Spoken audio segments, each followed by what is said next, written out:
Oxford City FC CEO Thomas Guerriero joins me now to talk about all of that. Thomas, thanks for coming on the show. No problem. Great to be here. Thanks for having me. Been in Beaumont the last few days. What do you think so far?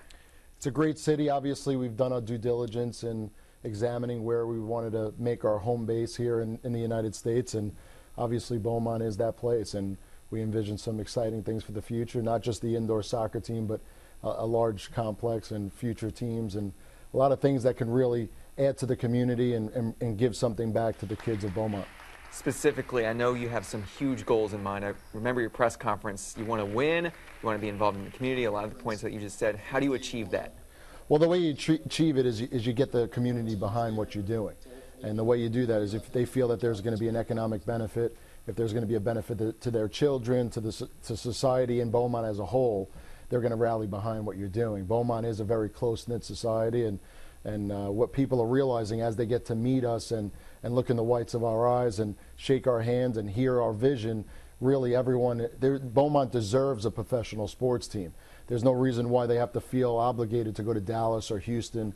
Beaumont is that city that probably in the next 5 to 7 years is going to be large enough to call any major professional sports team home, and that's why we envision it as being a big part of their future. And professional indoor soccer makes a lot of sense for us right now, and hope to go after the championship our first season and do some phenomenal things. When you tell people that, hey, it's more than just the soccer experience when you go to these games, it's the all-around experience, I mean, is the reaction pretty positive from when you hear them? It's unbelievable. There's always an interest in live music. There's always an interest in getting out of the heat.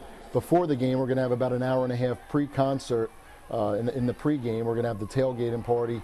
A lot of opportunities to really get the family out, enjoy some quality music, quality entertainment.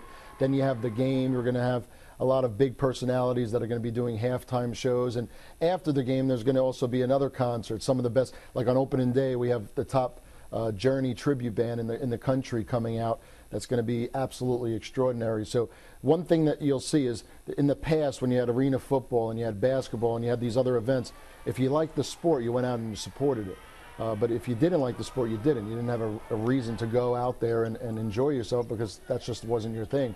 We're trying to reach out to the masses. So whether you like soccer or you don't, we want to be able to have the family enjoy something about that event. And really, where can you go out for several hours on a Saturday night, spend $40 and really enjoy yourself on a large scale like we're looking to do? What's next for this team on the field and off the field for you guys in the next month?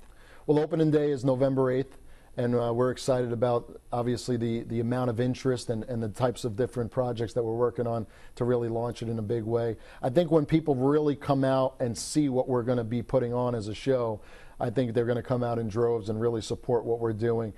In the next couple of weeks, we're going to be out here. We're going to be out at the cook-off. We're going to be at all these different events that are coming out. We'll have our own station, our own kiosk, so people could come up, ask questions. They could go to Ticketmaster and buy season tickets or one-off tickets. But we're very approachable. You could go to OxfordCityFCTexas.com. You could send out a contact request for any of our staff.